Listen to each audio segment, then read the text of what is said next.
Welcome to the Deep Dive. Today, we're really digging into something crucial. Leadership rhetoric. And it's more than just, sounding good. It's about how leaders use communication to genuinely influence people, to inspire them. Exactly. It's about understanding how they command attention, how they earn that respect through their words. Right. And we know you want to get the insights quickly, but also thoroughly. So this deep dive pulls from a range of thinking, all focused on leadership communication. And our mission here really is to pull out those actionable insights. How can you speak with the kind of presence, the tone, the intention of a real leader? Okay, let's jump in. And maybe surprisingly, leadership rhetoric, it actually starts before you even say anything. Right. It starts with presence, that invisible influence. It's built on your posture, your mindset, where your attention is, the energy you put out. And people pick up on that instantly, don't they? Oh, absolutely, instinctively. Before they even really process what you're saying, they're reading those nonverbal cues.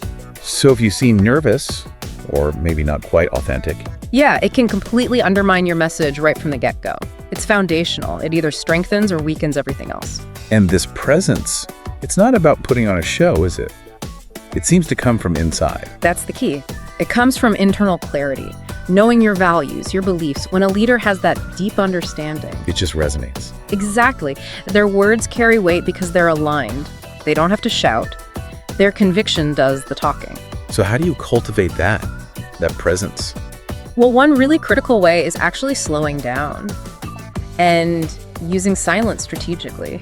Silence. People are often scared of that. They rush. But rushing can signal uncertainty, pausing, even just for a beat. It gives the audience space to absorb. And it signals that you're in control of yourself and the message. That's such a contrast to how most people speak, just filling every gap. Right. Imagine someone just rattling off data points versus a leader stating a key finding and then pausing, letting it land. Much more powerful. That silence amplifies it. Okay, what else builds presence? Another big one is owning the space, being comfortable in your own body. What does that look like? It's about being grounded, using gestures intentionally, to help your message, not distract from it. Yeah, I've seen speakers pace nervously or fidget. It pulls your attention away. Totally. Compare that to someone standing balanced using deliberate hand movements. It just radiates confidence. That calm authority. It communicates you're secure in what you're saying. And the third piece, which is huge, is listening before you speak. Listening is part of rhetoric. That's interesting. Absolutely. Because if you truly listen, you speak more effectively. You're responding to what's actually being said, what matters in the room. Not just delivering pre-planned lines. Exactly. And showing you value what others say builds respect and respect. Well, that commands attention. There's that story about the young senator and Abraham Lincoln. Yeah, it illustrates this perfectly. Yeah. The senator talks and talks, trying to impress Lincoln. And Lincoln just listens intently, listens deeply, then asks maybe one or two simple but incredibly insightful questions. And the senator felt completely understood, influenced even. Right. It wasn't just eloquence, it was the power of listening. Then speaking with real intention, sometimes saying less is more impactful. Definitely. Okay, so presence is key. What about tone? That feels critical too. Oh, immensely powerful, often overlooked, but vital. The exact same words can inspire or offend just based on delivery. So a leader's tone needs that calm authority, even with strong opinions. Yeah, an underlying steadiness, sincerity. Think about announcing a tough goal. An anxious tone creates fear. A confident, realistic tone builds belief. It shapes perception so much. You mentioned Nelson Mandela. A profound example. After decades in prison, his tone wasn't bitter, it was hope, reconciliation. Measured, deliberate, strong. And that tone undeniably guided a nation. Yeah. His presence was in how he spoke, not just what he said. And people remember the feeling, don't they? More than the exact words. Absolutely. A leader using a respectful, empathetic tone, even with bad news, maintains that trust. Okay, but what if you don't feel confident? That's a common fear. Nerves, uncertainty. And that's okay. Presence isn't about being perfectly confident all the time. It's actually rooted in honesty. So you can admit you don't know everything. Yes, but frame it right. Saying, look, I don't have all the answers right now, but I'm committed to finding them with you. That shows strength, integrity, not weakness. Trying to fake confidence usually backfires anyway. People sense it. They always do. Faking it rarely works. So you see, the foundation isn't about fancy words. It's mastering attention, your own and others. Being present, prepared, aware. Exactly. You don't need to be the most charismatic person, just the clearest. And that clarity, it starts inside. Before you worry about how to speak, focus on how to show up authentically. If people trust your presence, you're focused. They're much more likely to believe your words. All right, so presence is the bedrock. Now let's get into how leaders connect on that deeper level, the power of emotional resonance. Because there's this big misconception that facts and logic are enough to persuade people. And they're usually not, are they? Rarely. We're human. We often decide based on emotion first, then find the logic to back it up. So effective leaders understand that psychology. Yes, and they tailor their communication. This is about connecting on a human level, not just an intellectual one. Without that connection, even the best message can fall flat. Like a brilliant proposal delivered with zero passion. You get the points, but you don't feel moved. Exactly. Think about leaders who've genuinely inspired you. Was it just spreadsheets and data? Probably not. Yeah. It was likely because they made me feel something. Hope, maybe. Challenged me. Or just made me feel understood. Right, they connected emotionally. That's what makes a message stick. And this isn't about being overly dramatic or fake. Right, not at all. It's about authenticity, tapping into the real emotions in a situation and guiding them constructively. So less, here's the new strategy, and more. More like, I know this change might feel uncertain, maybe even worrying for some of you. Let me explain why we're doing this and why I believe in our ability to navigate it together. Acknowledging the emotional reality. That builds trust. It starts with empathy, really getting what others are feeling and speaking to it directly. When a leader shows they understand the emotional landscape. Resistance tends to drop, trust builds. It's like they're relating to you, not just talking at you. So naming the emotions in the room can be powerful. Very powerful. Saying something like, I sense some frustration right now. This news might be disappointing. It's a tough situation, and we need to acknowledge that. Verbalizing those feelings sincerely. It builds that trust, and trust is the currency of influence. Absolutely. And then there's storytelling. Yeah. It feels like a huge part of emotional connection. Huge. Stories are incredible vehicles. They bypass our logical defenses, make ideas feel personal, relatable. Preachy. Exactly. A good story can unite a team, shift mindsets, even spark movements. You don't need to be a novelist. Just use real moments. Moments that show a value or a lesson learned. Precisely. Think about a personal story of overcoming a setback, or a small, unexpected win, or a key conversation. These carry emotional truth that data just can't. So instead of just saying, we need to be resilient. You share a story. Like, I remember when we lost that huge client early on, I felt defeated. But the team rallied, we learned so much, and we actually came back stronger.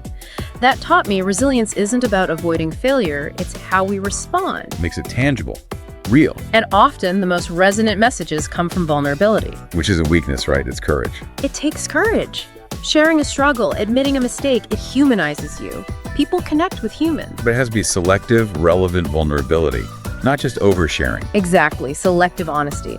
Sharing what's useful for connection and trust in that context, used wisely, it builds incredible bridges. And delivery matters too, the tone, the rhythm. Hugely. Those subtle shifts carry emotional cues words alone can't. A pause before a key point, a slower pace for serious news, rising inflection for energy. Leaders modulate their voice to match the room's emotional state. The best ones do, yes. Calmness in tense times, hope when things are somber, energy when attention dips. Your voice is an instrument. Use it intentionally. Because people remember how you made them feel. Far more than the specific words. Did they leave feeling inspired, confused, respected, anxious? And those feelings shape future actions. Definitely. So the crucial question isn't just, what do I want them to know? It's, how do I want them to feel? Secure enough to embrace change. Inspired to raise their game, proud of their work. Once you know the desired emotional outcome, you craft everything, words, tone, delivery to achieve it. That's emotional rhetoric. It's about genuine connection, not manipulation. Exactly. It's the language of big speeches, yes, but also those quiet one-on-ones, the crucial conversations that build trust. Facts inform the mind, but emotion drives action. Speak to the heart. Okay, so we've covered presence and emotional connection. Now let's talk about shaping perception, the art of framing. Right. You can say the right thing in the wrong way and completely miss the mark. Framing is key. It's about how you structure the message, so people interpret it the way you intend. Precisely. Not changing facts, but changing the lens through which people see those facts. So leaders don't just dump information, they frame it. Consciously frame it. The best ones frame it to align people with purpose, direction, clarity. Give us an example. Okay, imagine saying, we're facing serious challenges this quarter. Factually true, maybe, but vague. Creates anxiety. Right. Versus something like, this quarter is testing us, definitely, but it's also showing us what we're really made of, revealing our team's strength. Same basic situation, totally different feel. Exactly. One is negative, maybe demotivating. The other feels empowering, frames it as a chance to grow. That's the power of frame. So the frame is the context you build around the message. And people never process messages in a vacuum. Their minds instantly try to make sense of it based on tone, timing, language, everything. And if the leader doesn't frame it intentionally, The audience will frame it themselves, often negatively, or at least not how you intended. Good framing guides attention, sets expectations, shapes the emotional response. it's about clarity, not manipulation. Absolutely. So there are some really useful framing techniques leaders can use. One is the what this means frame. Okay, explain that. Whenever you announce a big change, a new goal, anything important, you have to explicitly say what it means for the audience. Don't assume they'll connect the dots like you do. So instead of just, we're restructuring the department. You add, and what this means for you is new roles are opening up with real opportunities for growth and leadership. Clarify the implications. Reduce anxiety. Makes sense. What's another technique? The from-to frame. Really good for transitions. You paint a clear picture of the current state where we are now and the desired future state where we're heading. Like moving from reactive problem solving to proactive planning. Exactly. Right now, we're mostly reacting to customer issues. Our goal is to shift to a proactive approach, building stronger relationships from the start. That creates a sense of progress, movement. People like that. People are motivated by progress. Seeing that path forward helps them invest. Okay, what else? The bigger picture frame. Sometimes a decision or challenge feels tough right now. So you zoom out. You zoom out, remind people of the long-term vision. Yes, this resource shift is tricky short-term, but it's crucial for our 5-year goal of stability and growth. Keeps people focused on the why. Otherwise, they get bogged down in the day-to-day friction. The bigger picture provides context and meaning. Another useful one sounds like the us versus a problem frame. Yes. When things go wrong, the instinct can be internal blame, finger pointing. Destructive. Very. So a good leader reframes it. Okay, this isn't about who made a mistake. It's about how we as a team are going to tackle this external challenge together. Unites the team against the issue, not each other. Preserves trust. The obstacle is out there, not in here.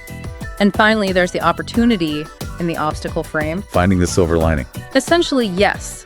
Even in a crisis, there's often potential, even if it's just learning. A leader who can spot and articulate that potential keeps people engaged. So after a setback, okay, we lost time, yes, but this clearly showed us our weak spots. That knowledge is powerful as we move forward. Exactly. It's not minimizing the problem, but finding the constructive angle to maintain momentum.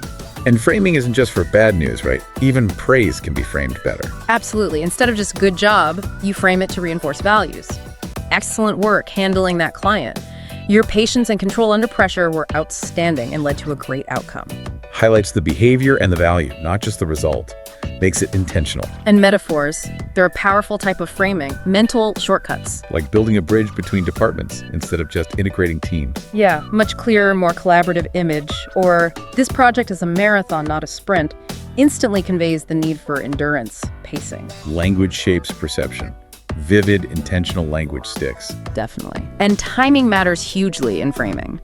Say it too early, you seem out of touch. Too late, you seem reactive. You need to read the room, anticipate concerns, choose the right moment.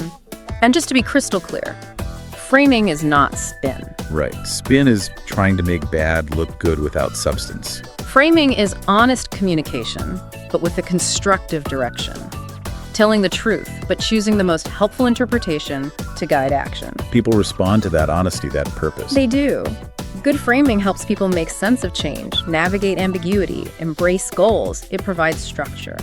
Without it, messages get lost. So before you communicate next, ask, how am I framing this? What's the story around the facts? What feeling am I activating? What clarity am I offering? Because how you shape the message often matters more than the message itself. Okay, now let's shift to something that feels almost opposite to talking the power of the pause. Silence. Right. In our fast-paced world, silence can feel awkward. There's this urge to fill it. Like it's a weakness. Yeah. Many people fear it signals weakness, uncertainty, being unprepared. But the best communicators, the real leaders, know silence isn't empty. Used intentionally, it's incredibly potent. How so? Like emphasis. Exactly. Think of music. The rests are crucial for rhythm, melody. Without pauses, it's just noise. So pauses give shape to your words. Give the audience space to absorb. Precisely. Creates anticipation, heightens impact, enhances clarity. It signals this is important. It counters that fear of silence making you look weak. Pausing actually shows control. Often, yes. Confidence. You're secure enough in your message to let it land, let the room breathe. Whereas the average speaker rushes. Rushes to get through it, often forgetting the goal isn't just speaking, it's being heard. And being heard requires space. Silence creates that space. If you talk too fast, the audience is just trying to keep up, not reflect. Exactly. But when you pause at key moments, people lean in. They engage more deeply. They remember more. Think of impactful speakers. They often have a measured pace. They aren't afraid of silence. They use it. Pause after a big point. Let it sink in for a couple of seconds. It adds weight. Rapid-fire delivery just can't. Like punctuation for speech. Pause after stating a missed goal. Pause again before explaining the learning. Each pause adds weight, creates rhythm, turns simple statements into memorable moments. And there's a human element too, right? Giving people time to feel. Absolutely, especially with difficult news or heartfelt statements. Silence becomes respect for the gravity, for the emotional experience. Is space for emotions to settle. Dignity. Empathy. Imagine saying, we have to part ways with some talented people, and then just pausing. Not rushing to justify or soften, letting the weight be felt. That pause acknowledges the human impact. And even in everyday chats, pausing before replying signals you're truly considering their words, builds trust. What about strategic silence? Saying nothing to encourage others to speak. Yes, powerful. Sometimes the most insightful moments come from waiting, letting others fill the void. People often reveal what they're really thinking. Especially in negotiations. Particularly potent there. Make your offer, state your condition, then wait. Resist filling the space. Let them respond first. Creates pressure, often reveals truths. But silence needs purpose, right? It can't be awkward or random. Definitely. It needs to be balanced with presence. You might be silent, but you're still connected through eye contact, body language. Your presence still communicates. It's a skill to practice. It is. Recording yourself can help. Listen back where could a pause have added impact, then try it again, intentionally inserting pauses. Feel the difference. Even a 2-second pause can give words breathing room. You'll likely find it feels more powerful, more intentional, more human.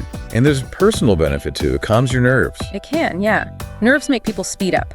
Consciously pausing helps you regain control, regulate your breathing, feel more centered, so it helps the audience and the speaker. In this noisy world, someone speaking calmly, deliberately, with pauses, they stand out. They cut through the noise. People are drawn to that grounded energy. So, how to start using it more? Be aware of your pace. Yes. Slow down if you rush. After key ideas, deliberately pause even if it feels unnatural at first. Pause after questions. Pause before big points. And just exist in the silence. Resist fillers. Just breathe.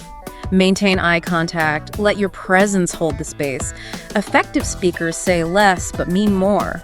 Your authority isn't volume, it's how you speak and what resonates in the silence. Silence isn't absence, it's intention. Gravity. Power. Beautifully put. Okay, let's shift now to how leaders shape identity with their words. This feels really deep.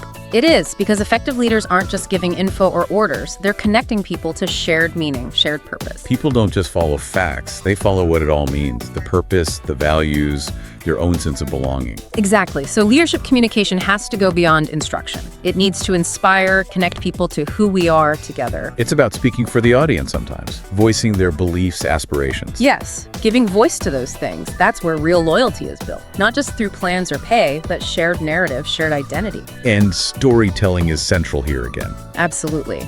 A story bypasses logic, hits the emotional core. People remember characters, struggles, triumphs, lessons. They see themselves in it. So the leader becomes a narrator of shared meaning. A weaver of collective identity. Consider a company facing a tough year. A leader could just show charts. The informational approach. Dry. Or they could start by saying, 10 years ago, we were 6 people in a garage with a crazy idea, a bad coffee machine, and grit. We didn't have money or a roadmap, but we had belief in each other. Reminding them of their shared history, their resilience. And yes, this year is tough, but it's not our first hurdle. Every test has made us stronger. We'll get through this too. That's identity reinforcement, a rally cry. It's the narrative structure. Beginning, challenge, resolution, and positioning the audience in the story. Crucial. It's not look what I did, it's look what we can do together. Taps into that need to belong to something bigger. If it's too much about the leader's journey, It feels like performance, self-aggrandizement. But frame it around them, their values, aspirations, potential, and it becomes a movement. like that nonprofit example, instead of just, we provide clean water solutions. They frame it as, we're asserting the human right of every child to drink water without fear. That belief in dignity is who we are. One is a mission statement. The second is a declaration of identity. It answers, who are we? And that deepens commitment, belonging, loyalty. It's why national leaders invoke history, shared values. Why team leaders say, this is what we stand for. Defining and reinforcing identity. But, and this is critical, it can't just be words. Identity needs consistency. Rhetoric must match actions. If you say we value input, but ignore feedback. The identity shatters, breeds resentment. The best leaders don't just talk values, they live them. Their words reflect reality. That's when leadership becomes true. Even simple language choices matter, like pronouns. Huge impact. I for taking responsibility, we for connection, shared effort, you for empowering others. So instead of there was a delay, Yeah. it's I take responsibility for the delay. Yes, or we will overcome this together, or you have the skills to navigate this. Subtle shifts, but they make it more human, authentic identity building. And sharing struggles honestly can build identity too. Definitely. Being open about challenges without despair builds credibility. Acknowledging difficulty validates people's experience, then framing it as part of the shared journey. This is hard, but we are tougher together. Exactly. Bonds often form more strongly overcoming adversity together than during easy times. Give voice to that shared experience, the triumphs and tribulations. What about symbolic language? Logos, artifacts, but also words. Words can be powerful symbols too. Phrases like, we build bridges, not walls, or our strength is our diversity. Linguistic shorthand for deeper values. Concise, memorable, repeatable. Over time, they become part of the group's culture, their identity. They're not just things the leader said, they're things we believe and say. That's how movements are built. Language captures a shared feeling, gives it shape. But it has to be earned language, backed by action, shared experience, not empty hype. True identity rhetoric often emerges in those pivotal moments: crisis, change, triumph. Because people are looking for meaning then, for belonging. And when a leader provides that clearly, authentically, they don't just guide people, they give them a reason to go together. All right, we've established presence, emotional connection, framing, pause, identity. Now let's circle back to presence, but in a more dynamic sense, showing up fully. Because every room, every interaction has an energy. And a leader shapes that energy, or is shaped by it. So presence isn't static, it's a force. Exactly. Leadership communication isn't just the words, it's the substance delivered with weight. And presence is a huge source of that weight. It's how you carry yourself: energy, posture, tone. It sets the stage. Right. Some think rhetoric is just eloquent speaking, but it's much more. It's conveying ideas with authority, and much of that comes from presence. It's not something you can easily fake, but something you can develop. Absolutely. And when you have it, people naturally gravitate, listen more closely, often before you even start talking. Think about leaders you admire. When they walk in, the atmosphere shifts. People pay attention. That's cultivated presence, not necessarily flashy charisma, but being fully there, grounded, centered, projecting clear intention. Let's break down the elements. Attention is first. Key. Being fully in the moment, focused. If your mind is elsewhere, checking devices. The audience feels the disconnect. They disengage. Real presence is anchored now, fully engaged with the people, the purpose. Stillness is another element. Not rigid, but avoiding fidgeting. Moving with purpose. Exactly. Purposeful stillness conveys inner confidence, control. When you do move, make it count. Enhance the words, don't distract. Authority and conviction. Then there's eye contact. Real eye contact. Not scanning, not looking past people. Making genuine connections. When you truly look at someone, they feel seen, acknowledged, valued, builds trust. It's about connection, not intimidation. I'm present with you. And your voice. Not just volume, but tone, rhythm, pace, emphasis. A rushed voice suggests nerves. A flat tone suggests boredom. Right. Variation keeps people engaged, adds life, underscores key points. Interestingly, you said presence includes how you listen. Yes. Many leaders think presence is just about commanding attention while speaking, but giving your full attention when someone else speaks is just as important. Stopping what you're doing, turning towards them, focusing. They feel valued, respected, and that act of mindful listening builds trust incredibly fast. It's a rhetorical act itself. But none of this works if it feels fake, performed. Absolutely not. Presence isn't a mask. It's an extension of inner calm, clarity, alignment with your message. If you try to fake power poses or gravitas, People sense the disconnect. They might not know why, but something feels off. true presence starts within. Knowing what you stand for, being aligned with your message, speaking from purpose, not ego or fear. When that's solid, the externals align naturally. You become compelling because you're congruent. And presence isn't the same as dominance. No, that's a common mistake. Being the loudest or most assertive is an effective presence. The best leaders often create space for others. Their presence is quiet confidence, stability, intention, not overbearing. Exactly. It draws people in, builds trust and collaboration. Especially now, command and control is less effective. Leadership is shifting towards authenticity, vulnerability, trust. So presence is less about projecting power, more about embodying trustworthiness, integrity, commitment to the collective. And the good news is, it's learnable, like a muscle. Develops with practice, feedback, self-awareness. So practical ways to build it: intentional pauses before speaking. Yes, even one deep breath can ground you. Record yourself speaking, watch your posture, eye contact, listen to your pace. Are you grounded or restless? What energy are you projecting? Getting comfortable with silence is key too. Quiet confidence is often more powerful than loudness. And engage fully in small interactions. Use names, look up from devices, truly respond to what's said.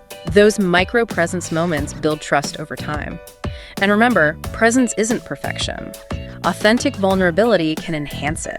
Sharing a challenge honestly, with commitment to solve it. People respect that.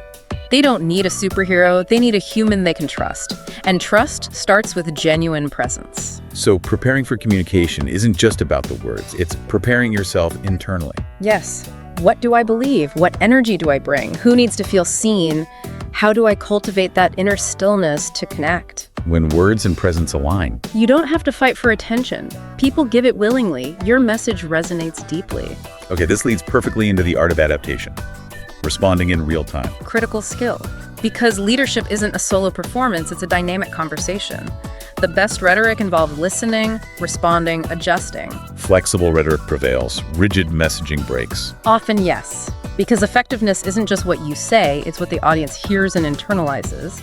And those aren't always the same. People filter everything through their own lens: emotions, culture, experience, expectations. So a great leader doesn't just talk at people, they communicate with them, even in a formal presentation. And this starts with awareness. Reading the room. Absolutely. You can't adapt if you're not paying attention to the signals. Leaders lost in their own message, miscues of confusion, skepticism, resistance.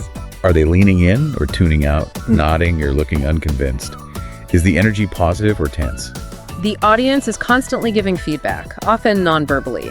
Body language, expressions, atmosphere shifts, a pause that's too long, a ripple of laughter, a shift in posture, all information. The best adjustments happen in response to reading those signals. Let's take that example. You're giving a talk on resilience after a company setback. You're prepared, practiced, but you walk in and the tension is palpable. Faces are downcast. You realize they're not ready for bounce back talk yet. They're still processing. So stick to the script and seem insensitive or adapt. An adaptive leader pauses the plan, says something like, before we talk about next steps, let's acknowledge where we are right now. This has been tough, and many are still processing. That small human shift changes everything. They feel seen, heard, acknowledged. Then they're more receptive to the forward-looking message. Adaptation isn't abandoning your message. It's delivering it sensitively to the moment. Tailoring the how based on the now. Exactly. And another key part is tailoring your style to the specific audience. What works for engineers might not work for creatives. Right. Engineers often value precision, logic, data. Creatives might respond better to evocative language, imagery, stories. And for diverse multinational groups. Simple, clear language. Mindful of cultural differences in communication styles, interpretation of metaphors, different groups have different linguistic codes. Not just language, but values, communication norms, what they find persuasive. What sounds inspiring to one group might sound manipulative to another. Confident in one culture might seem arrogant in another. You don't change your values, but you adapt how you express them. Adaptation also means knowing when not to speak. Crucial. Sometimes silence is the most powerful rhetoric. During grief, anger, times when people need space to process. Quiet presence, listening, support might be better than words. A leader who knows when to speak and when to just be present earns deep respect. They sense the difference between needing to fill a void and needing to hold space. And adaptation is vital in high-stakes conversations, negotiations, conflicts. Demands agility, flexibility, emotional intelligence, not just sticking to talking points. Like in a negotiation, if you sense resistance hardening. Instead of pushing harder, a nimble negotiator pauses. Hold on, it sounds like there's a deeper concern here we haven't addressed. Can you tell me more about what's holding this back? Acknowledging the shift, redirecting, inviting input. That's EQ in action. And this requires humility, being willing to adjust without seeing it as weakness or failure. Less secure leaders cling to their script. Confident leaders see words as tools, choosing the right one for the job. And ironically, flexibility often comes from thorough preparation. The better you know your core message, your outcomes, potential counters, The more freely you can adapt the delivery, because you own the message, not just the notes. Exactly, like a skilled jazz musician improvising beautifully because they deeply understand the structure. and adaptation involves seeking feedback, paying attention to the echo. Yes. Don't just deliver and move on. Ask trusted colleagues, how did that land? Was I too forceful? Did I miss something? Openness to feedback makes you sharper. Rhetoric is dynamic. Speak, listen, adjust, repeat. The best leaders show growth in their communication over time, not changing who they are, but refining how they express it. Clearer messaging, more grounded tone, better analogies, more intuitive audience reading. That rhetorical maturity is essential today. You can't lead with yesterday's script. Need agility, awareness, but, and this is key, adaptability must be anchored in steady values, principles, ethics. Otherwise, you're just a chameleon, shifting constantly with no core. Right. Find the balance. Steadfast values, flexible approach. The core message stays true. How you express it adapts. A rigid message fades. An adaptable one, rooted in truth and connection, inspires change. Okay, we've covered so much ground. Presence, emotion, framing, pause, adaptation, identity. Let's land on perhaps the most timeless tool, storytelling. Ah, yes. Because people don't just follow facts, they're moved by emotion shaped by meaning.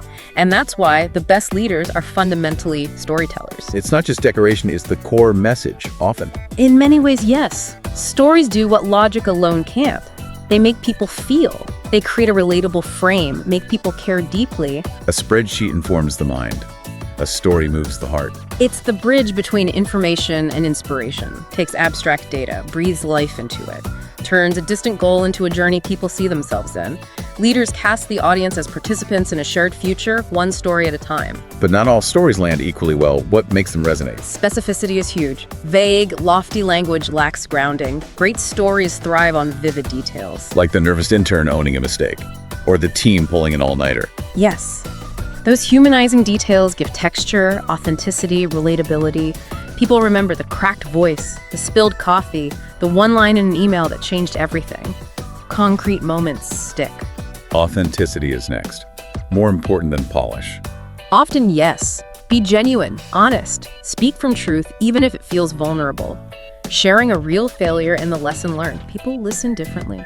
With connection, not pity. They see themselves in it. Trust builds there. And sometimes the most powerful story is one where the leader isn't the hero. Let the team shine, or a mentor, or the challenge itself. Your role isn't always the spotlight. Great point. And good stories carry meaning without preaching it. Let the meaning emerge naturally. If the story is authentic, relevant, delivered sincerely, the audience gets the point without a heavy-handed moral tacked on. Trust them to connect the dots. Timing is critical too. The right story at the right moment. Can shift the whole energy. An anecdote in a tense conflict diffuses tension. A story in a long meeting refocuses on values.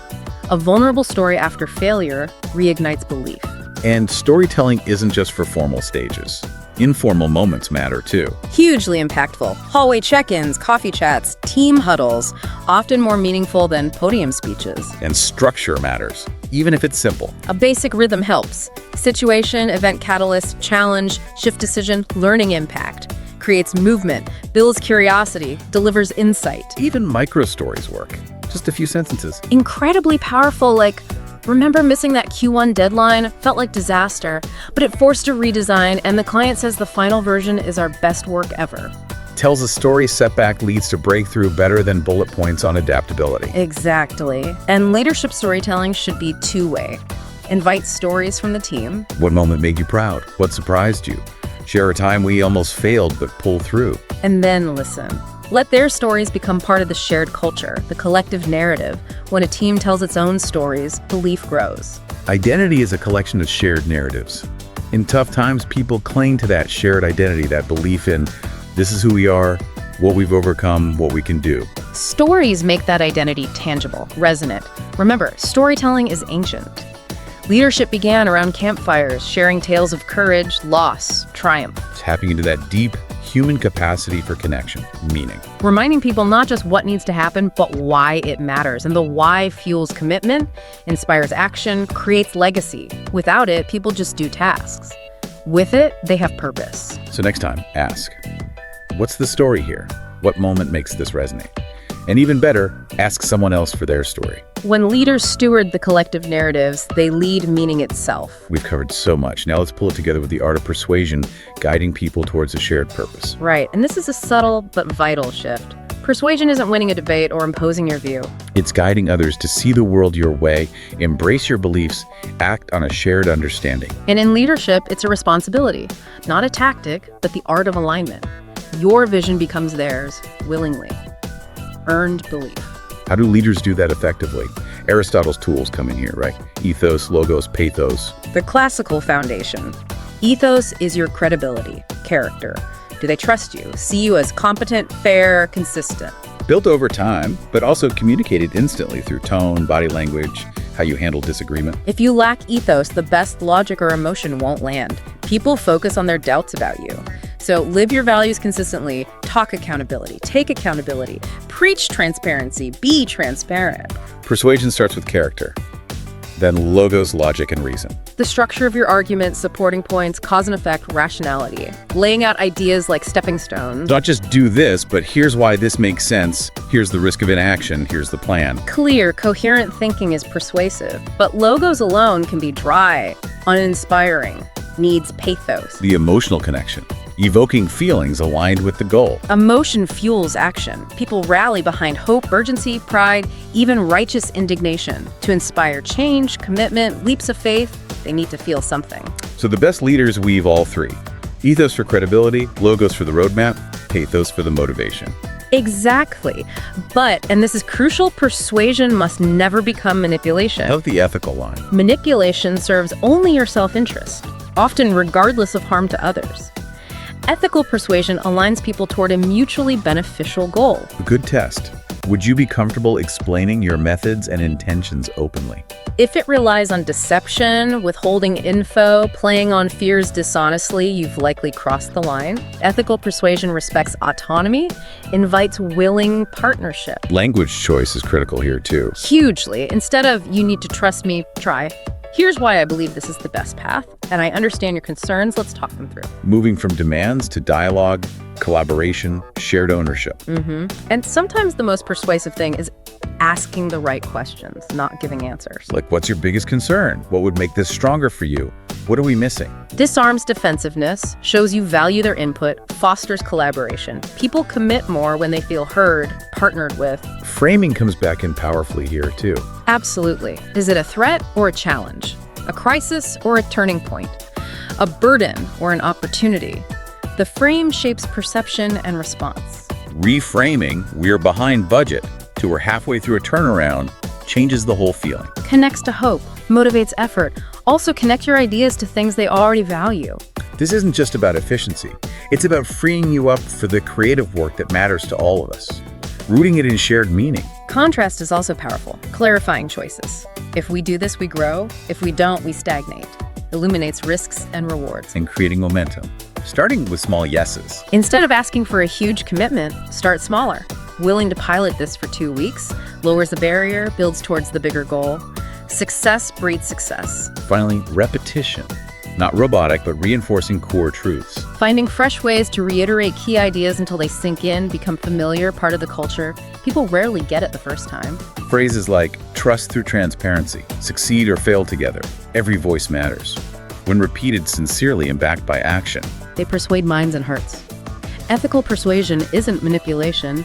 It's helping people see the vision includes them, aligns with their interests, serves a purpose they can commit to. when people feel included, respected, inspired, they don't just comply, they commit. Exactly. So as we wrap up this deep dive, it's clear leadership is judged by actions, decisions, behaviors. But underpinning all of that is communication. Not just exchanging words, but connection, direction, influence. That's the power of leadership rhetoric. We've seen how it's not about having the loudest voice, but a resonant, authentic voice. One that reaches people, understands them, guides them toward a shared destination. Rhetoric is using language responsibly to inspire purposeful action, shape reality for the better. Because words shape perception, confidence, vision. How you describe a challenge makes it an obstacle or a goal. How you praise builds esteem or breeds complacency. How you articulate vision ignites purpose or leaves people lost. Mastering rhetoric isn't optional, it's essential. Every interaction either builds trust or erodes it, lifts people up or leaves them feeling unheard. But the great news is, it's learnable. It's a craft, not a magical gift. You can learn presence, deep listening, strategic silence, insightful questioning, compelling storytelling, adaptation, ethical persuasion. You can learn to speak for people, not just to them. Carrying their hopes, speaking for something bigger than yourself. And that's what's needed now. Not more polished hype, but truth with courage, connection with empathy, communication that inspires meaningful action. Strength with humility, unity without fear-mongering. Words that make us think, feel, and move towards a better future. So the final challenge isn't waiting for perfection, it's starting now. Be more honest, present, empathetic, purposeful in your very next conversation. Your rhetoric doesn't need to be loud. It just needs to be genuine, rooted in values aimed at service. Use your voice to build up, unite, clarify. Prioritize empathy and ethical persuasion. You become more than a communicator. You become a leader whose language has power. And in this noisy world, a leader who speaks wisely, bravely, genuinely. That's rare, memorable, and capable of making real change. Speak like someone worth following. Speak wisely. Outro. Well, thank you for joining us on this deep dive into the really fascinating and I think essential world of leadership rhetoric. Yeah, we really hope you've picked up some valuable insights, maybe some strategies on how communication isn't just, a talent, but it's a skill, a powerful tool for leadership. Definitely. Maybe take some time to reflect on these ideas. Consider how you might apply them in your own interactions, your roles day to day. And we'll leave you with this question to mull over. Now that you've explored the rhetoric of a leader, how are you going to intentionally shape your own voice? How will you use it to inspire and influence those around you? We definitely encourage you to keep exploring these ideas, keep the conversation going. Until our next deep dive, thanks so much for listening. If you found this video valuable, please hit the like button and subscribe to the channel, and set the bell icon to all for notifications. Feel free to leave a respectful comment.